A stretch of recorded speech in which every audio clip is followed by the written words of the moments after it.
एक के बाद गाड़ियों में आग पकड़ती गई और कम से कम भी 30-35 गाड़ियों में आग लग गई। जयपुर में 20 दिसंबर को हुए टैंकर ब्लास्ट ने सबको हैरान कर दिया है। ये घटना इतनी बड़ी है कि मृतकों की शिनाख्त तक नहीं हो पा रही है। राज्य सरकार ने डीएनए टेस्ट के जरिए शवों की पहचान करने का निर्देश दिया है। जब यह हादसा हुआ तो मौके पर ही 5 लोगों की तत्काल मृत्यु हो गई। वहीं कुछ लोगों ने अस्पताल में दम तोड़ा।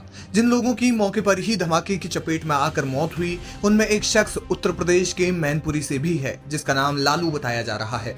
उसकी शिनाख्त हो गई है। घटनास्थल पर लालू का पूरी तरह से जला हुआ कंकाल बरामद हुआ।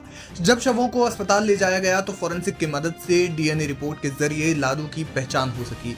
जैसे ही पता चला कि मृतक की पहचान लालू नाम के शख्स के रूप में हुई है, तो इसके बाद उसके परिजनों को घटना की सूचना दे दी गई। लालू के परिवार वालों को जब उसकी मौत की खबर मिली तो परिवार में कोहराम मच गया और वे फूट फूट कर रोने लगे। बताया जा रहा है कि लालू 4 भाइयों में तीसरे नंबर का भाई था। उसके माता पिता का रो रो कर बुरा हाल है।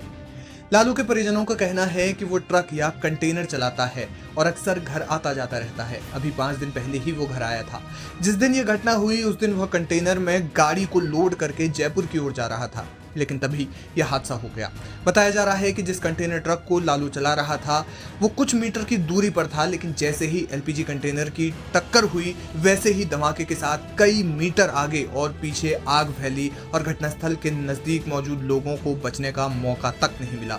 आग इतनी तेजी से उनकी ओर आई कि वे पल भर में ही आग का शिकार हो गए और कुछ ही देर में घटनास्थल एक शमशान घाट में तब्दील हो गया।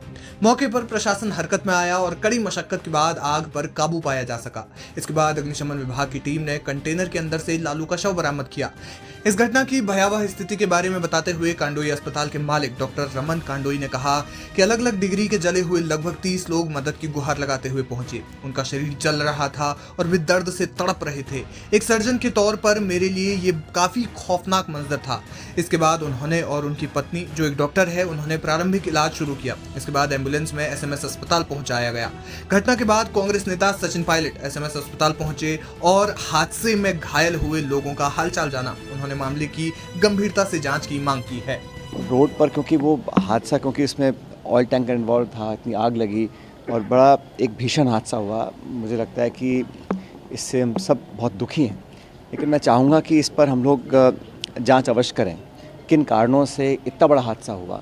अगर वहाँ पर ट्रैफिक नियम की बात है, रोड कंस्ट्रक्शन की बात है, इनकम्प्लीट कंस्ट्रक्शन की बात है, या हाईवे पे जिस प्रकार की सावधानी बरतनी चाहिए हमने नहीं बरती है, उसका अध्ययन करना पड़ेगा। क्योंकि जैसे आबादी बढ़ रही है, यातायात के साधन बढ़ रहे हैं, उसी तरह हमारे एक्सीडेंट्स बढ़ रहे हैं और एक्सीडेंट्स न सिर्फ राजस्थान में पूरे देश में बढ़ रहे हैं। लेकिन सरकारों को इस पर बहुत गंभीरता से ध्यान देना पड़ेगा कि हम सेफ्टी नॉर्म्स को हम फॉलो कर रहे हैं कि नहीं कर रहे हैं।